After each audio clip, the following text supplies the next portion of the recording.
이만재 씨가 지은 교회 가기 싫은 77가지 이유라는 책이 있습니다. 이 책이 나온 지 참 오래됐어요. 저도 이 책을 본 적이 있는데 이 책은 특별히 교회를 안 다니는 이 불신자들의 입장에서 분석을 하였고, 또 교회를 다니는 사람들 중에서 왜 교회를 나가기가 싫은가라는 이유를 정리하였습니다.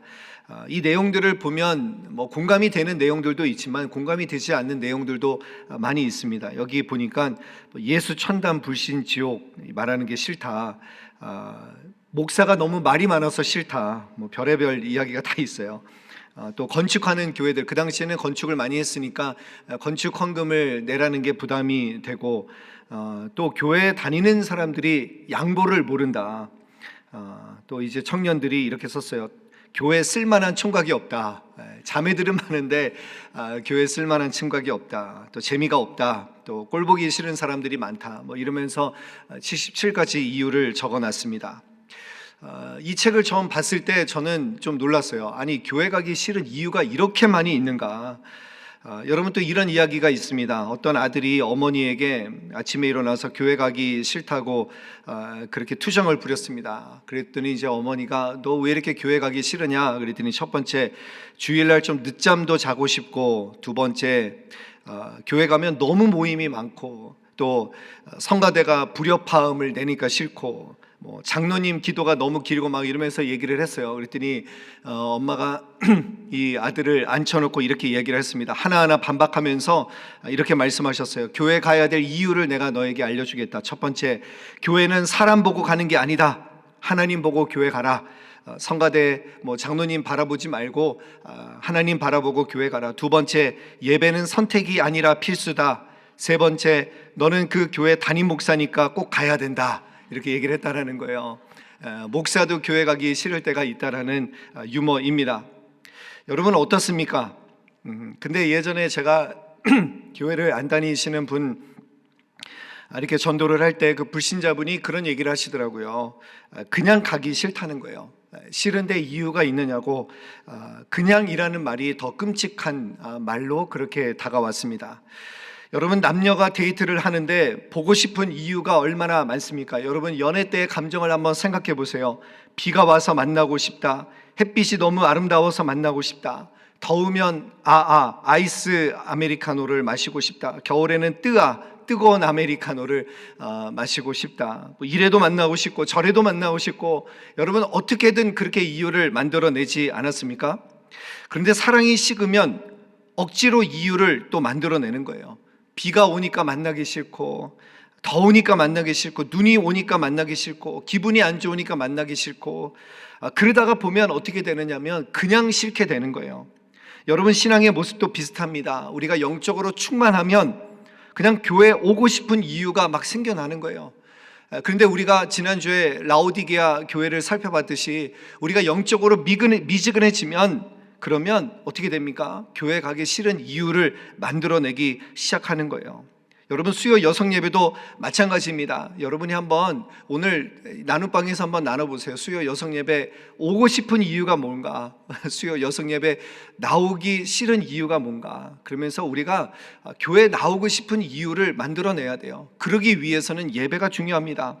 예배를 통해서 우리 주님을 뜨겁게 사랑하는 그 마음, 차든지 뜨겁든지 우리가 미지근한 신앙을 버리고 정말 주님께서 우리에게 말씀하신 대로 이 신앙생활을 뜨겁게 감당하실 수 있기를 바랍니다. 저는 이 수요 여성 예배 나오고 싶은 이유가 참 많이 생겼습니다. 여러 가지가 생겼어요. 처음에는 어색하고 이 여성분들 중에서 저 혼자만 남자니까 좀 쑥스럽고, 식사도 처음에는 혼자서 못해서 우리 방송부에 청일점 우리 집사님 한 분 계십니다. 그래서 집사님 식사할 때마다 꼭 내려와 주세요 그랬는데 이제 거의 1년이 지나갔잖아요. 그러니까 여러분들하고도 이렇게 익숙해지고 또 우리 권사님 집사님들과 함께 사역하는 기쁨이 생기니까 수요 여성 예배 나오는 게 저에게 기쁨이 큽니다. 또 지금은 또 한 가지 기쁨이 더 생겼습니다. 카페가 생겨가지고 카페 가는 기쁨이 또 쏠쏠한 것 같아요. 맛있는 커피도 마실 수 있고, 그래서 여러분, 이 교회 나오고 싶은 이유가 어떤 이유인지를 한번 여러분들이 같이 좀 나누는 시간을 가졌으면 좋겠습니다. 여러분, 우리가 교회를 나와야 되는 것이요, 해도 되고 안 해도 되고 하는 그 옵션이 아닙니다. 취미생활이 아닙니다. 여러분, 신앙생활은 전부입니다. 그래서 제가 지난번에 여러분 갑바도기아 그 초대교회 신앙생활을 어떻게 했는가, 그 박해를 피해서 신앙을 지키기 위해서 그 지하에 어마어마한 도시를 만들었던 것처럼 여러분, 신앙생활은 필수입니다. 그래서 우리가 이 신앙을 어떻게 지켜야 되는가, 특별히 오늘 이 말씀을 통해서 우리가 어떻게 이 교회 가고 싶은 수많은 이유를 만들어낼 수 있는가, 특별히 우리 초대교인들의 모습을 통해서 함께 도전받는 그런 은혜의 자리가 되었으면 좋겠습니다. 오늘 저는 여러분과 함께 사도행전 2장의 말씀을 살펴보려고 하는데, 우리가 너무나도 잘 아는 말씀입니다. 그리고 여러분, 이 본문에 대해서 수많은 설교들을 여러분들이 들었을 거라고 생각합니다. 그런데 저는 개인적으로 이 본문을 계속해서 보고 또 봐도 질리지가 않고 이 말씀에 은혜가 있습니다. 여러분, 초대교회는 교회 가고 싶은 이유가 충만한 교회였다라고 생각을 합니다. 특별히 오늘 사도행전 2장에 보면 세 가지 사건이 나타나는데요. 첫 번째는 오순절에 기도함으로 성령이 임하시는 사건, 그리고 두 번째로는 베드로가 그 성령이 임하심을 해석하며 감동적으로 설교를 합니다. 그 결과 3,000명이 회개하고 세례받는 놀라운 역사가 나타나게 됩니다. 그런데 제가 본문을 좋아하게 된 이유는 사도행전이 거기서 끝나는 것이 아니라는 거예요. 사도행전 2장이 이 성령 받고 베드로의 설교로 그 감동적인 장면으로 끝나는 것이 아니라 세 번째 사건이 있기 때문입니다. 이 설교를 듣고 이제 그 성도들의 삶은 어떻게 변화되었는가, 그것이 바로 오늘 이 42절에서 47절까지 우리에게 도전하고 있기 때문에 저는 이 말씀이 참 좋고 도전이 되는 말씀이라고 생각을 합니다. 복음이 어떻게 믿는 자들에게 영향을 끼칠 수 있는가, 복음이 어떻게 삶에 구체화되었는가, 여러분, 그것을 오늘 우리는 이 본문을 통해서 확인하게 됩니다. 오늘 설교 제목을 주일과 주일 사이로 정했습니다. 여러분, 주일과 주일 사이에 어떤 삶을 살아가고 있습니까? 여러분, 조금 이상하지 않아요? 우리는 그냥 주중의 삶이라고 생각을 하죠. 평일의 삶이라고 생각하는데 아닙니다. 우리 예수님을 믿는 사람들은 주일이 한 주의 시작입니다. 그래서 주일과 주일 사이의 삶이 우리의 삶이라는 거예요. 자, 그렇다면 우리가 이 주일과 주일 사이의 삶을 어떻게 살아야 되는가, 세 가지로 함께 여러분들과 은혜를 나누기를 원합니다. 첫 번째, 주일과 주일 사이에 우리가 살아야 될 삶은 하나님의 말씀에 집중하는 삶입니다. 우리 한번 따라해 볼까요? 하나님의 말씀에 집중하는 삶입니다. 하나님의 말씀에 집중하는 삶입니다. 우리 한번 42절 말씀 한번 읽어볼까요? 42절, 자, 같이 한번 읽어보겠습니다. 시작. 그들이 사도의 가르침을 받아 서로 교제하고 떡을 떼며 오로지 기도하기를 힘쓰니라. 뭐라고 말씀합니까? 사도의 가르침을 받았다라는 거예요. 사도의 가르침을 받았다. 여러분, 그 말씀 그대로 살았다라는 거예요. 여러분, 초대 교인들의 이 모습은 바로 말씀을 받는 것으로부터 시작된다는 것을 우리가 잊지 않기를 바랍니다. 여러분, 한 주간 말씀대로 사는 것이 쉽지가 않습니다. 인간은 잘 까먹습니다. 지난주 어떤 설교를 들었는지 우리는 다 까먹습니다. 오늘 우리 고혜석 권사님이 기도를 하시면서 지난주 담임 목사님 설교 말씀을 아주 잘 리뷰를 해주셔서 저도 다시 그 은혜가 되살아났는데요. 여러분, 말씀대로 살기 위해서는 주일뿐만 아니라 주일과 주일 사이 그 말씀을 기억하고 집중해야 됩니다. 그래서 우리 신앙의 선조들이요, 이 신앙을 지키기가 쉽지 않으니까 수요 예배를 만들었습니다. 한 주의 중간 시간이 중요하다라는 거예요. 이 3일이 지나면 우리는 또 해이해지지 않습니까? 그래서 3일이 지나서 또 수요 예배를 드리고 또 3일이 지나서 또 주일을 지킬 수 있도록, 그렇게 해서 그 은혜가 이어질 수 있도록 이 은혜의 시간을 마련한 것이죠. 그래서 여러분, 우리가 이 말씀 안에 거하기 위해서, 말씀 안에 머물러 있기 위해서 여러분, 이 수요 여성 예배를 사모하시고 또 함께 열심으로 동참해 주시기를 바랍니다. 우리의 눈은 정보의 85%를 받아들인다고 합니다. 우리의 귀는 정보의 한 12%를 받아들입니다. 그러니까 여러분, 이것은 무슨 말입니까? 우리의 눈과 귀가 어디로 향하고 있는가, 그것에 따라서 우리의 삶의 길이 달라지고 우리의 삶에 나아가는 방향이 달라지는 거예요. 여러분, 지난 한 주에 어떤 것을 많이 보셨습니까? 여러분 지난주에 어떤 것을 많이 들으셨습니까?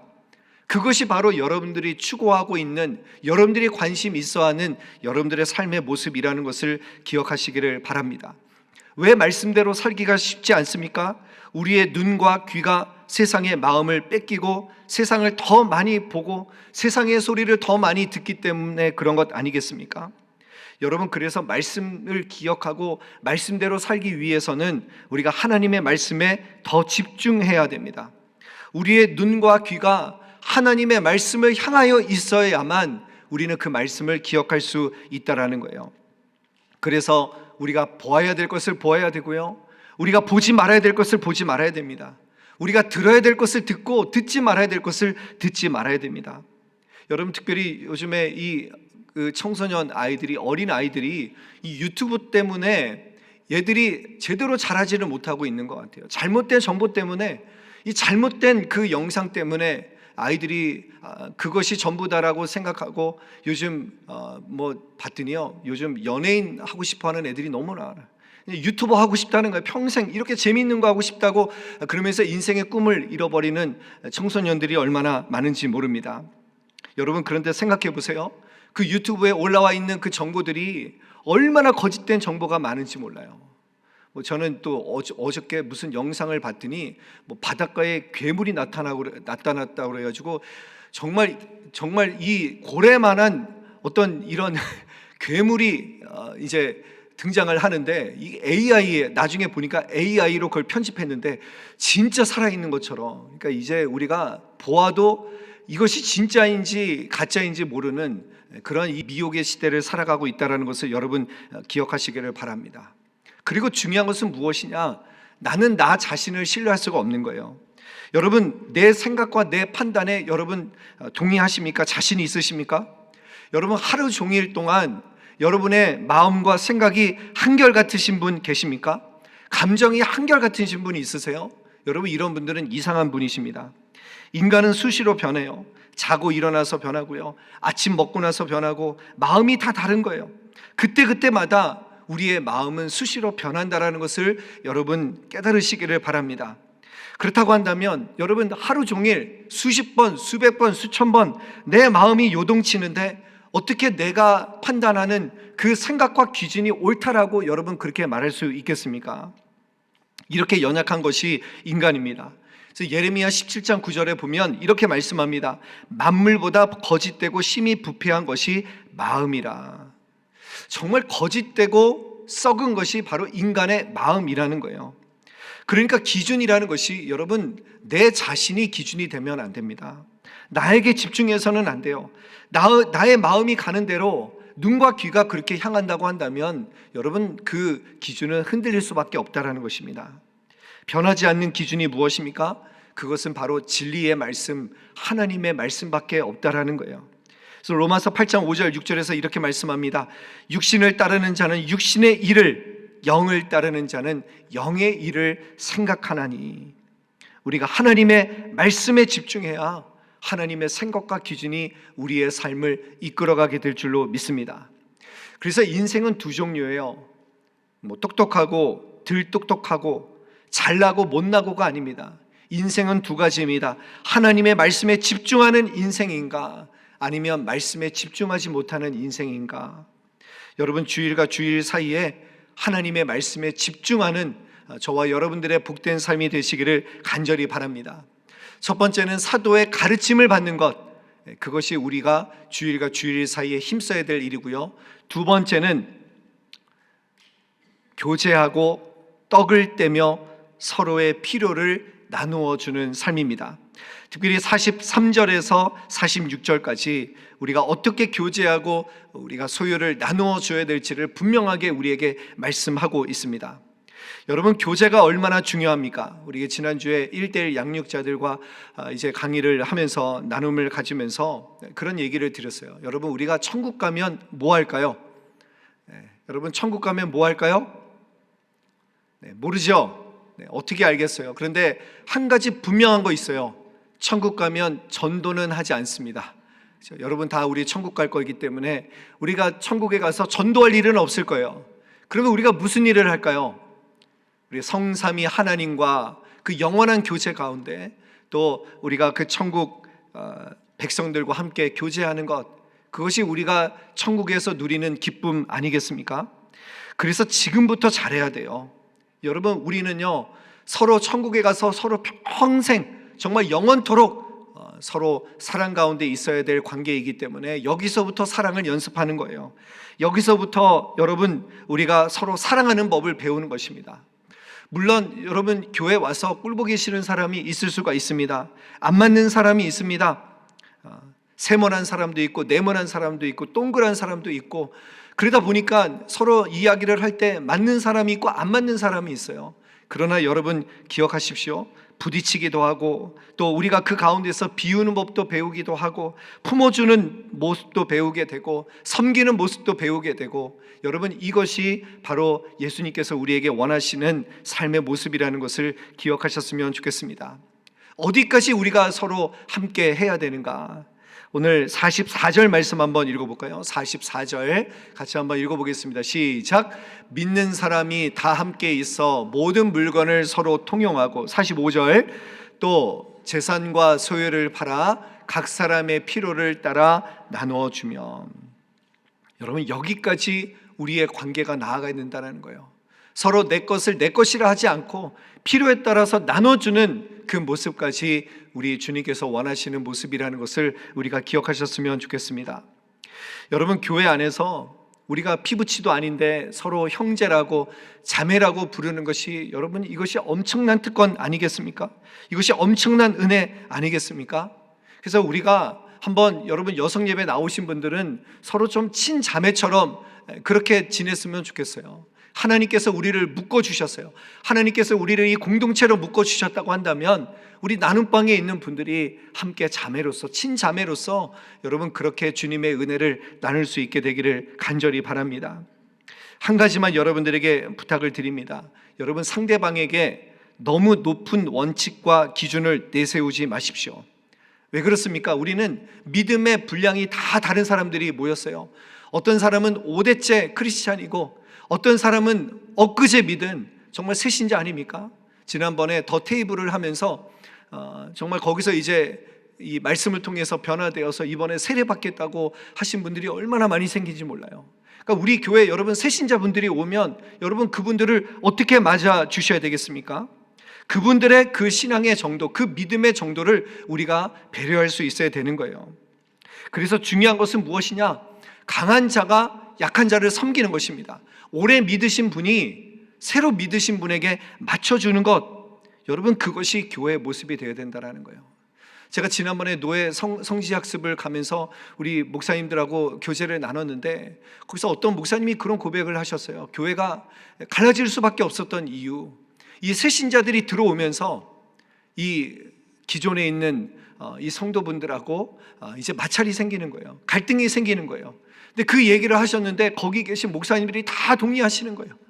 아니 새신자들이 오면 여러분 기뻐하고 감사해야 되는데, 근데 목사님이 이 새신자에게 더 관심을 갖는다 그러면서 이제 기존에 있는 성도님들이 거기서 이제 뭐 좀 더 자기들의 세력을 이렇게 구축하려고 하시고, 이러다 보니까 교회가 깨어지는 모습이 너무나 많이 생기더라는 것입니다. 여러분 교회는요 이 원칙을 지켜야 돼요. 성숙한 사람이 성숙하지 못한 사람을 품는 것, 오래 믿은 사람이 새로 믿은 사람을 품어주는 모습, 여러분 이것이 얼마나 중요한 모습인지를 우리가 기억하셨으면 좋겠습니다. 그래서 여러분 손주들이 태어나면 할아버지 할머니가 어떻게 되십니까? 제가 얘기를 들어보니까 이 손주들이 되면 할아버지 할머니들이 아기가 된답니다. 말도 아기처럼 하고, 아이들에게 여러분 손주들에게 어떻게 얘기하세요? 손주들에게 막 어려운 고사성어 얘기하세요? 우쭈쭈 하면서 막 여러분 맞춰주시죠. 그리고 어떻게 합니까? 애가 먹는 음식도 같이 먹어주시고, 또 여러분 TV를 사극 보시겠어요? 손주를 보시면서 사극 틀어놓으실 수 있으시겠어요? 그냥 애들이 보는 그런 만화, 아주 그런 유치한 만화들을 틀어놓으면서 할아버지 할머니가 애가 되는 거예요. 여러분 그것이 비결이라는 거예요. 근데 새신자들이 들어왔는데 여러분 어려운 것들, 이 신앙이 높으신 분들, 신앙이 아주 좋으신 분들의 그 기준에 맞추라고 한다면 여러분, 교회는 하나 되기 어려울 것이라고 생각을 합니다. 그래서 한번 따라해 보겠습니다. 한번 이렇게 따라해 볼까요? 그럴 수도 있지 뭐. 한번 따라해 보겠습니다. 시작. 그럴 수도 있지 뭐. 그럴 수도 있지 뭐. 여러분, 우리 손주들을 보시면 우리 아이들에게도 뭐 어떻게 잘못을 해도 그럴 수도 있지 품어주는 것처럼 우리 믿음이 연약한 지체들의 모습을 보시면 여러분, 너무 높은 원칙과 기준을 내세우지 마시고 그럴 수도 있지라고 하면서 여러분 함께 품어줄 수 있는 그런 훈련과 노력이 우리 가운데 필요하다라고 생각을 합니다. 자, 그 다음에 또 중요한 것이 있습니다. 떡을 떼는 것입니다. 떡을 뗀다는 것은 성찬식을 의미하기도 하지만 여러분, 중요한 것은 우리의 만남에는 떡이 있어야 되는 거예요. 예수님은 자주 식탁 모임을 가지셨습니다. 그런데 중요한 것은 예수님이 이방인들과 죄인들과 식사한다고 자주 비난받지 않으셨습니까? 예수님의 그 교제권이 나와 친한 사람들, 나와 마음이 맞는 사람들하고만 식사를 한 것이 아니에요. 예수님의 교제권은 이방인들, 사람들이 손가락질하는 사람들, 그들에게까지 예수님의 교제권이 넓혀졌다는 것을 여러분 기억하시면서, 여러분 뭐 식사 많이 하러 다니시잖아요. 근데 한번 여러분들이 그렇게 한번 우리 주님을 생각하면서 여러분들의 식사의 교제권을 넓히셨으면 좋겠어요. 내가 잘 모르는 사람, 여러분 교회 안에서 조금 여러분 순 안에서도 그렇고 우리 공동체 안에서도 여러분들이 좀 익숙하지 않은 분들이라고 한다면 그들에게도 여러분들이 한번 식사할 수 있는 그런 교제권이 넓혀질 수 있는 은혜가 있었으면 좋겠습니다. 이 본문을 어떤 학자는 이렇게 해석을 합니다. 이 본문이 이 떡을 떼는 모습이 바로 소그룹의 시작이었다라고 그렇게 해석을 합니다. 집에서 떡을 떼었다라고 하는데 그 원문의 의미는 집집이 돌아가면서 빵을 나누었다는 거예요. 빵을 나누는 데서부터 이 소그룹이 시작되었다라는 것이죠. 여러분, 이렇게 모여서 떡을 떼다 보면 하나님이 주시는 감동이 생깁니다. 은혜가 있습니다. 그러면 우리는 서로의 필요를 알게 됩니다. 아, 저분이 저렇게 힘들어하시는 이유가 있었구나. 그러면 내게 있는 것을 나눌 수 있는 그런 마음과 또 담대함과 용기를 하나님께서 우리에게 주실 줄로 믿습니다. 여러분, 우리 공동체가 서로 떡을 떼며 함께 나누고 서로의 필요를 채워줄 수 있는 주일과 주일 사이의 삶이 여러분 그런 삶이 되시기를 간절히 축원합니다. 여러분, 만나는 사람만 만나면 좀 지겹지 않으세요? 좀 이제 교제권을 넓혀보세요. 여러분 좀 용기를 가지시고 한번 같이 식사하자고 손을 내미시고 또 함께 그 교제를 통해서 하나님의 풍성한 은혜를 누리실 수 있게 되기를 간절히 축원합니다. 세 번째, 주일과 주일 사이에 우리가 살아야 될 삶은 오직 예수만 바라보는 삶입니다. 우리 42절 말씀 다시 한번 같이 한번 읽어보겠습니다. 42절 시작. 그들이 사도의 가르침을 받아 서로 교제하고 떡을 떼며 오로지 기도하기에 힘썼다. 오로지 기도하기를 힘썼다라는 것입니다. 여러분, 무엇을 집중해야 될지를 분명히 알았다라는 것이죠. 여러분, 저는 식당을 가는 기준이 있습니다. 저는 막 여러 가지 막 이것저것 다 하는 식당을 별로 그렇게 좋아하지 않아요. 저는 한 가지 잘하는 집, 그 집만 갑니다. 그래서 제가 잘 가는 데가 이 순대국밥집도 잘 가고요. 한 가지 메뉴를 잘하는데, 여러분 이런 데를 저는 좋아하는데, 우리가 교회도 마찬가지라고 생각을 합니다. 우리가 교회가 정말 본질이 무엇인가, 그 단순한 원리를 붙드는 것이 정말 중요합니다. 지난주가 종교개혁 507주년이었습니다. 여러분, 종교개혁이 성공한 이유가 무엇입니까? 오직 은혜, 오직 믿음, 오직 말씀에 집중했기 때문에 그래요. 정말 집중해야 될 것이 무엇인지를 분명히 깨닫고 그것에 여러분 온 힘을 기울였기 때문에 종교개혁이 성공하게 된 것 아니겠습니까? 오로지 기도하기를 힘쓰니라. 오로지 주님만을 예배하고 오직 말씀에 거할 때, 여러분 이런 삶을 살아갈 때 우리에게 어떤 결과가 나타나는가? 우리 47절 말씀 한번 읽어보겠습니다. 47절 같이 시작. 하나님을 찬미하며 또 온 백성에게 칭송을 받으니 주께서 구원받는 사람을 날마다 더하게 하시니라. 자, 결론이 무엇입니까? 이렇게 주일과 주일 사이에 이렇게 성도들의 삶을 통해서 모든 백성들로부터 칭송과 칭찬을 받았다라는 거예요. 여러분 놀랍지 않습니까? 우리가 교회 다니고 신앙생활 하는 것이 그냥 사람들로부터 손가락질 당하고 비난받는 일이 아니라는 거예요. 우리가 정말 주일과 주일 사이에 성령 받은 대로 살아간다면 온 세상이 우리를 칭송하고 칭찬할 것이라고 오늘 본문에서 우리에게 분명하게 말씀하고 있습니다.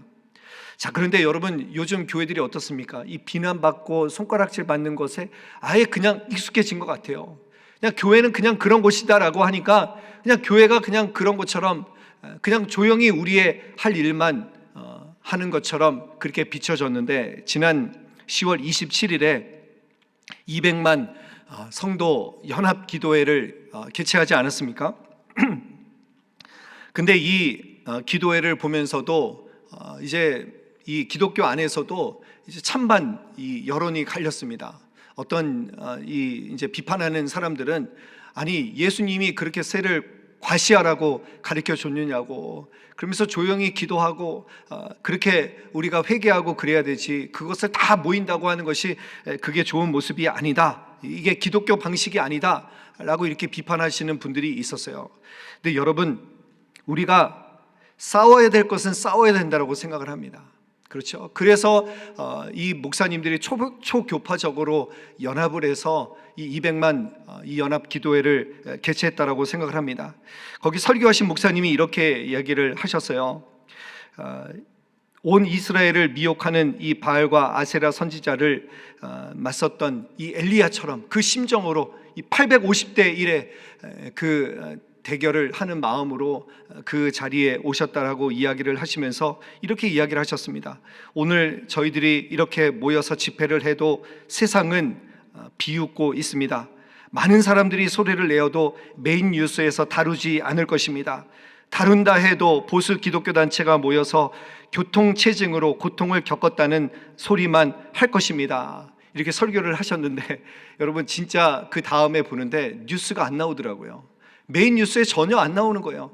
그러더니 이제 짧게 나오는데 뭐라고 나오냐면, 기독교 이제 교인들이 모여서, 개신교 단체들이 모여서 그렇게 이제 교통 체증을 야기했다라고 하는 그 뉴스들을 보면서, 야, 이 언론이 이 교회를 어떻게 생각하고 있는가, 얼마나 부정적으로 바라보고 있는가라는 생각이 들었습니다. 그리고 이제 교통체증을 일으켰다고 했는데, 거기 현장에 참석하신 어떤 봉사자의 그런 인터뷰를 보니까 너무 질서정연하게 이 성도들이 쓰레기도 다 주스셨고, 그러면서 뭐 교통체증이 많이 일어났다고 했는데 그렇게 교통체증도 일어나지 않고 원활하게 잘 진행됐다라고 하면서 한국교회 성도님들을 존경하고 귀한 성도님들이십니다, 이렇게 인터뷰하는 모습을 보았습니다.